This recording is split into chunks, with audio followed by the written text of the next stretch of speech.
today is a continuation of this week. Everybody remember what position we're working on this week? Last week was stuff that we can do from the guard, specifically the closed guard. We worked the overhook and the lapel. This week we've been talking about ways to address when I'm stuck in somebody's closed guard. Primarily Monday, we added some other stuff in, but was what? Breaking the guard. We did a kneeling guard break where I stay on my knees. He's got a collar. I strip the collar using the hand compromise and not just pulling. I'm pulling across. Once I have the arm, I'm going to shove it in 2-on-1. I'm always turning my chest towards the elbow, putting my knee in the center, making sure as I drop backwards to bring my butt to my heel that's posted that I turn my chest. If this doesn't break the guard right away, if he's hanging on by his toes, my hand is here to push down, and then I can start to pass. Okay, so that was our kneeling guard break. It's basically the 2-on-1 kneeling guard break. And our standing guard break that we worked Monday was getting the double lapel, making sure I'm not punching my knuckles in, which lines my thumb up for an arm bar. I'm using the meatball part of my hand, right kind of in the solar plexus, right the soft part of the top of your abs. I'm gaining control of the wrist. I'm running the invisible bow and arrow. I'm pushing down, pulling, and now I don't just try and stand up. I get nose over nose. This gives me additional pressure here. I step up on this side, and on my foot, I don't have to step up. I used to call in the bucket here because you can grab that foot. When I step up, I just bring my knee up, and one leg is canted back. Now it's got to be strong shoulders, strong hips, breaking down, and now I can go into any one of my entrances to a pass. Today, first one we're gonna work on is another standing guard break, okay? It's not that this one is harder, it's just a little bit different, okay? So, technique part 1 for today. First thing I wanna try to do is very similar to our other standing guard break where I play with both the lapels. But now this time, I'm gonna get the lapels and open them up, but instead of bringing them back together and transferring to one hand, when I open them up, I'm gonna keep them in my fists and I wanna punch them to the mat, under his armpit, okay? This starts to lock his elbows in the air where he can't grab my hips. Also gives me a platform to trap his arms and to stand up. So, we're here, any grips, I'm gonna strip her free. I'm gonna grab, come here, punch. Now I'm gonna lean forward, nose over nose, just like last time, pinning his arms.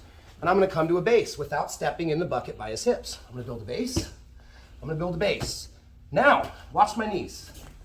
I've gotta bring my knees kind of together and behind his butt. But what I don't want is his butt sitting on top of my knees. It's very similar to the other ones where I'm trying to stretch back. Go ahead and keep it. I'm trying to stretch back, stress out his guard, walk my knees together, and put my kneecap in his tailbone. Now my other leg drops back and I start to sit. I have a wedge in. If the guard is still locked because they have long legs, here's where I'm gonna come in, pry the guard open, and go with whichever guard pass that I want. So again, this is a double lapel guard pass, but it's not a lapel and sleeve. So I'm gonna open it, open, punch. Nose over nose, use my hands as a platform. I'm gonna rise up. I'm gonna walk my knees together and back. Find one knee to put on the tailbone. Now I'm gonna start to squat down and lean back. When the guard breaks, if it breaks easy, I can continue right on with any of my passes. Okay, so last time to medium speed.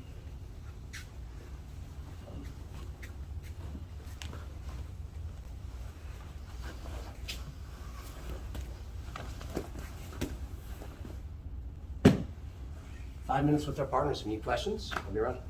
1, 2, 3. Well, and usually I'm going to teach this to like purple belts and above after they've kind of mastered all of these other kneeling and standing guard breaks. But this is a fun one, so I want to plant the seed and then over time we can keep working on it, okay? So that's why I'm going to show you this today. We're going to assume that they either have hand control, which if they have my hand control, go ahead and grab the sleeve. If they have hand control, there's a couple different ways I can do this. I can do circle and grab their own wrists, okay? And bring his hand down and punch it to the mat. When I do, I'm going to drop my knee back, okay? Or show the other feet, he's got my collar. I'm gonna strip the grip on the collar, control the hand so he can't re-grip my collar, and then I'm gonna do the same thing. I'm gonna punch his hand down and basically under his hip. So whether I strip here, get my one grip, and punch it to the mat, I have to drop my knee for space, and I wanna put his hand right where my knee was. And I'm gonna shove it in, down, and then pin it to the ground. Now my ear is gonna go to the opposite side hip, okay? So I'm gonna come over here, and I'll show this from a couple different angles. We'll pay attention to what the top's doing first. So I either grab my wrist, I either circle and stuff, or I strip and stuff. Now my ear literally has to be on his hip, like I'm looking back at my knees. My other hand is gonna reach down behind his butt and I'm gonna transfer my grip. Here, my other knee is now gonna drop back and this hand is gonna come under, and and I'm gonna transfer my grip. Can everybody see what's going on with this hand over here? When I get it, I'm gonna pull it tight under his butt. Leave this hand free. Now I can bring my head back to the center line. And what I wanna do is start to sprawl and move backwards. Start to stress his guard out. My other hand, I'm gonna turn, put my hand on his knee, push it to the ground as I'm backing up. Getting my butt in the air, and now I'm just gonna keep pushing the knee, travel to the side, and I still have his arm trapped. I can do lots of stuff. Track this right hand. I can let go of this, or I can keep this. Easy knee on belly transitions, okay? Now I can start to work.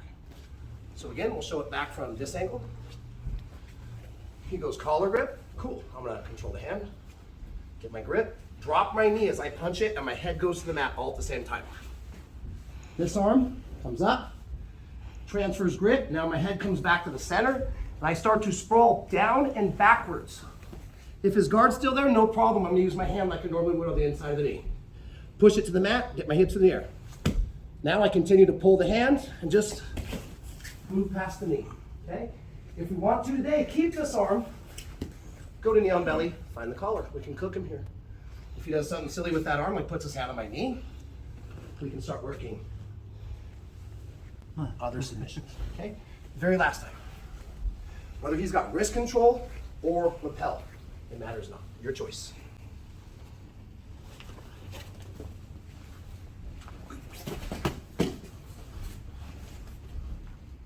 Okay, let's try it. 1, 2, 3. All right, technique part 3. Rather than giving us 3 brand new guard passes, let's just kind of solidify in our mind. After we use one of these 2 new guard passes for today, what do? We just kind of showed one entry. If I can get his arm under his butt and I can pass, going to knee on belly to pick up extra points, even if I have to let go of that arm, which I probably will if I want to transition to mount, so be it, right? We're working our way up the chain. And when they've got one arm trapped behind their back, they don't get to use all of their tools. So like I say, it's when I'm here fighting against somebody, it's like fighting against a full able-bodied person. As soon as I pass their guard and get to here, I've effectively taken their legs out of the defense. Now it's like I'm fighting somebody in a wheelchair. By the time I get to here, it's like I'm fighting somebody who only has use of their spine from here down. So every time we increase our position, we're taking more of their body out of the equation, so I can use the vast majority of my body on 2 arms or to the neck. Okay, so now we're gonna do the same thing. We're gonna use interchangeably the first guard pass we did, kind of the double lapel under the armpit pass, where I stand up and put my knees in. I'm gonna break the guard, I'm gonna pass, I'm gonna move to the mount, and I'm gonna finish with whatever finish I want. Okay, we got Americanos, we got arm bars, we have 3 different types of setups for our X choke, palm ups and palm downs. We have mounted triangles. There's other ones too if you know them. We're a more advanced player. If you got more color on your belt, feel free to use them all right? So the demo should look like this. The first time I cycle through, I'm gonna use my standing guard pass. Double lapel, punching under and keeping his arms up, bringing my knees here, kind of finding the spot to put my knee right on the tailbone, dropping my other leg back, sitting down, breaking the guard. I'm passing, I'm coming to my mount position, and now I'm working whichever submission that I want to finish with. Next time through, I'm going to go twice, he's going to go twice. Next one through, we're going to work the other one. I'm going to roll the grip, drop my hip, stuff it down, head to the opposite hip, transfer my grip, belly down and back. See, I'm not just bellying down, I'm now moving myself back, working around, keeping my knee on belly if I can keep this arm. Same thing, continuing through. Maybe I'm working Katsugatami. Maybe I'm working my back takes and my finishes. All right, so we're gonna do the first guard pass and then go all the way through to a dominant position, practice a submission. Then we're gonna work our second guard pass, same thing. Then the other player goes. Ready? 6 minutes, 1, 2, 3.